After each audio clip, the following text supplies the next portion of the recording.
Dear friends, our next article is Mendel's biography or Mendel's history. ज्या मेंडेलनी जेनेटिक्समध्ये एवढं मोठं काम करून आपल्यासाठी ठेवलेलं आहे त्याची बायोग्राफी, त्याची हिस्ट्री आपल्याला स्टडी करणं गरजेचं आहे. जॉन मेंडेल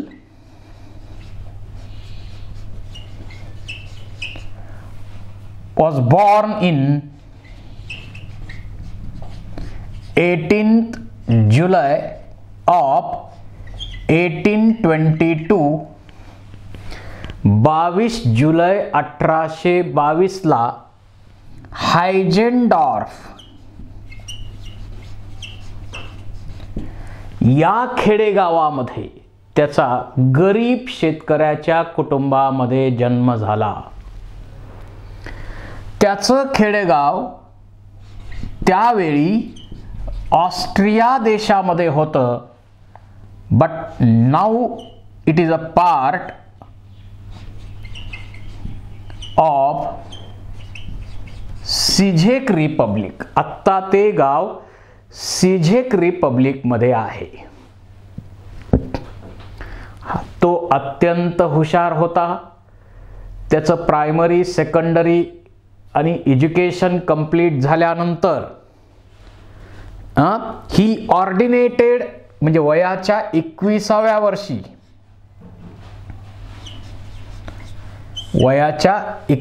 वर्षी तो मोरावियन मॉन्क म्हणून त्याची नियुक्ती झाली. ही ऑर्डिनेटेड ॲज अ प्रिस्ट.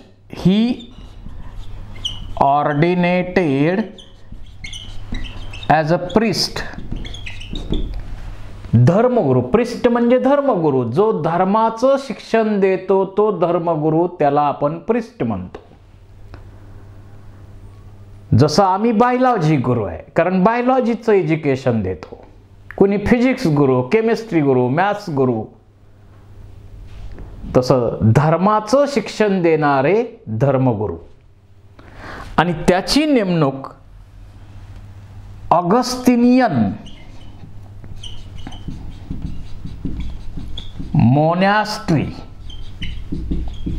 मोनॅस्ट्री म्हणजे मठ. आपल्याकडे जसे वारकरी संप्रदायाचे, अन्य संप्रदायाचे मठ असतात, तसे त्या ठिकाणी ऑगस्टिनियन पंथाचा मठ होता. कुठं? ब्रून शहरामध्ये. आणि त्या ठिकाणी त्याची धर्मगुरू म्हणून नेमणूक झालेली आहे. तर आता तो मेंडेल महाराज बनला. परंतु तो फक्त धर्माचं शिक्षण तिथं दिलं जात नव्हतं, तर त्या ठिकाणी सायन्स एज्युकेशन सुद्धा दिलं जात होतं. आणि साहजिकच तिथल्या जिम्नॅशियम मध्ये टीचर म्हणून पण तो काम करू लागला.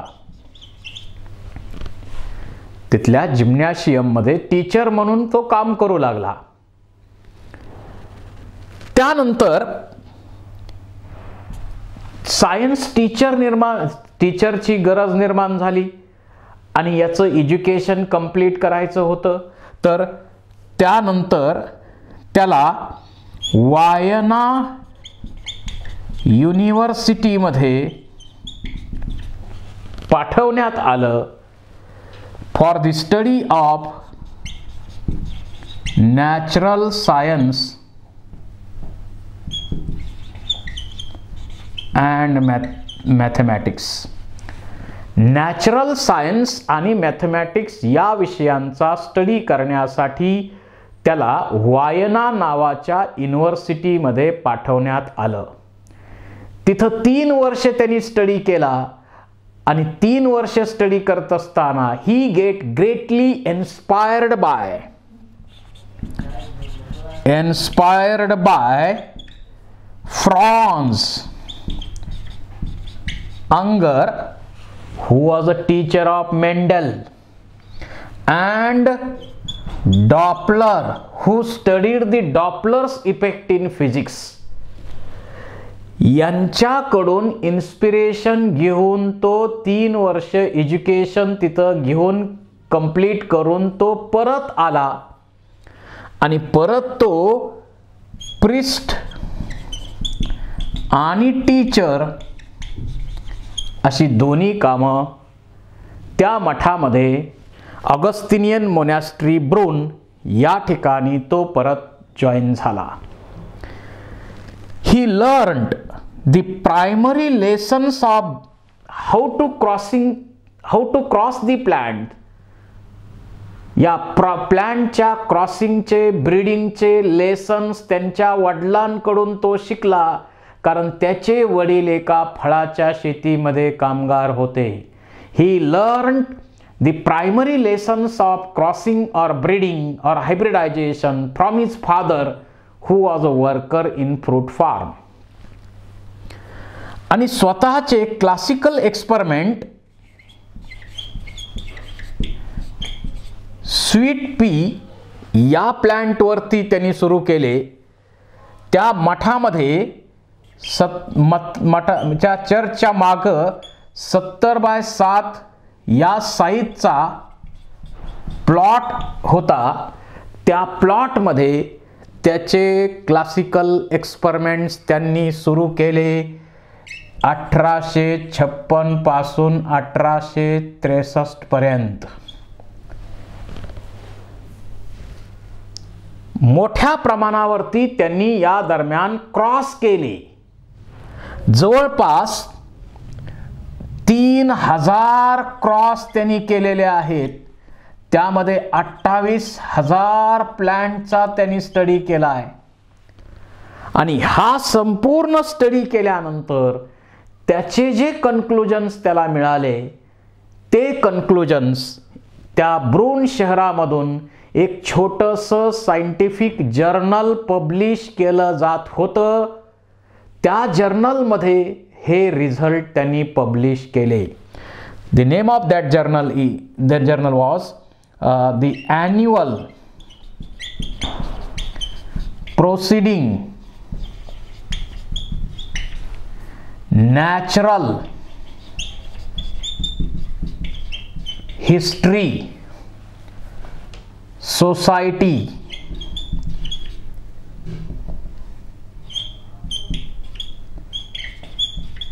ब्रून इन 1866. 1866ला हे रिझल्ट त्यांनी त्या ब्रून शहरामधून जे छोटंसं सायंटिफिक जर्नल पब्लिश केलं जात होतं, त्या जर्नलमध्ये पब्लिश केले. He published his results in small journal of Broun city named as Annual Proceeding of Natural History Society Broun. His headings or his experiment was entitled by Experiments in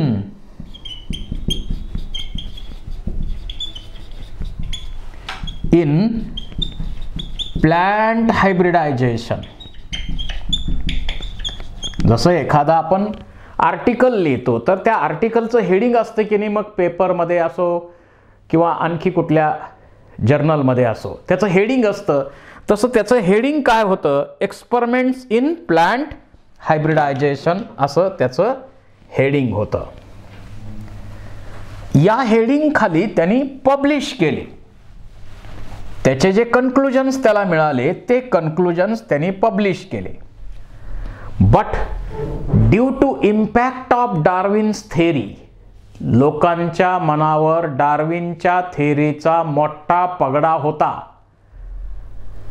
त्यामुळं त्याच्या वर्ककडं फारसं कोणी लक्ष दिलं नाही. His work remains unnoticed. His work remains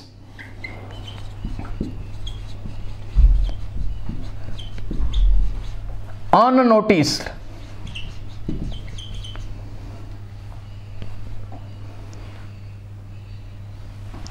due to, कशामुळं त्याचं work त्यावेळी इग्नोर केलं गेलं, कशामुळं त्याचं वर्क त्यावेळी इग्नोर केलं गेलं, त्याचं एक नंबरचं कारण इम्पॅक्ट ऑफ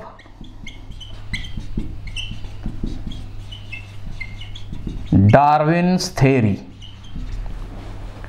डार्विनच्या थेअरीचा लोकांच्या मनावर फार मोठा पगडा होता. एक नंबरचं कारण.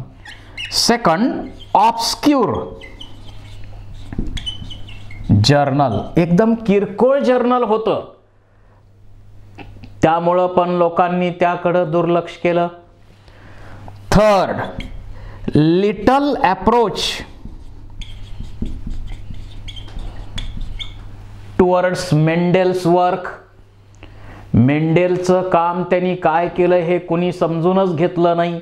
लोकांचा लिटल अप्रोच, जसं दुसऱ्यांनी एखादं चांगलं काम केलं, आपल्याला जर त्यातलं काही समजत नसेल तर त्याला काय येतंय, त्याला काय समजतंय, असं म्हणण्याची टेंडन्सी त्याही काळात होतीच. And he was not scientist. बाकीचे लोक सायंटिस्ट म्हटले असणार, तू काय सायंटिस्ट आहे का, तुझं काय काम आहे, तुझं हे काम नाही, तू धर्मगुरू आहे तेच काम कर, टीचर आहे तेच काम कर. तर अशा कारणांमुळं त्याचं वर्क अननोटिस्ड झालं, कुणीही त्यावेळी स्वीकारलं नाही.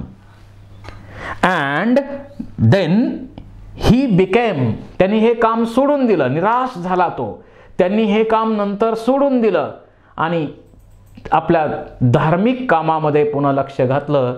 And he becomes head of the priest, head of the priest. आणि नंतर he died as a disappointed man in the year of 1884.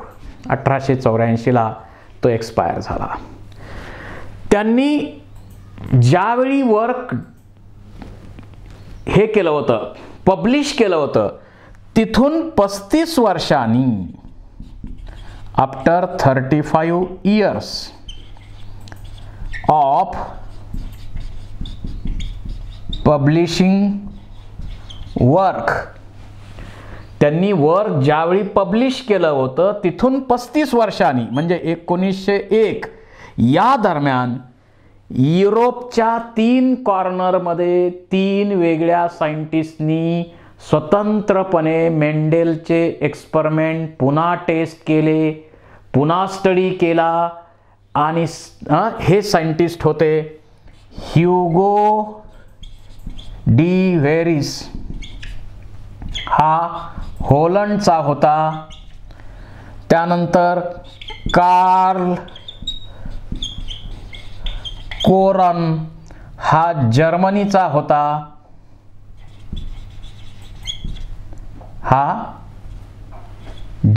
होता. आणि टेशरमार्क हा ऑस्ट्रियाचा सायंटिस्ट. या 3 सायंटिस्टनी त्याचं वर्क रिडिस्कवर केलं. And they get immediately recognize the work of Mendel. त्यांनी लगेच जगाला दाखवून दिलं की मेंडेलनी त्या काळात मोठं काम केलेलं आहे. He studied the principles of heredity. आणि त्यातला कार्ल कोरन जो आहे त्यांनी त्याचे जे प्रिन्सिपल्स आहेत त्या प्रिन्सिपल्सलाच नंतर laws of heredity, Mendel's laws of heredity, अनुवंशिकतेचे नियम,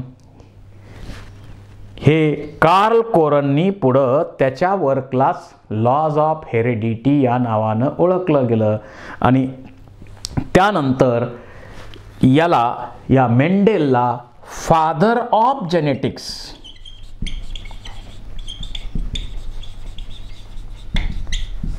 हा बहुमान नंतर त्याला दिला गेला, परंतु त्यावेळी तो जिवंत नव्हता.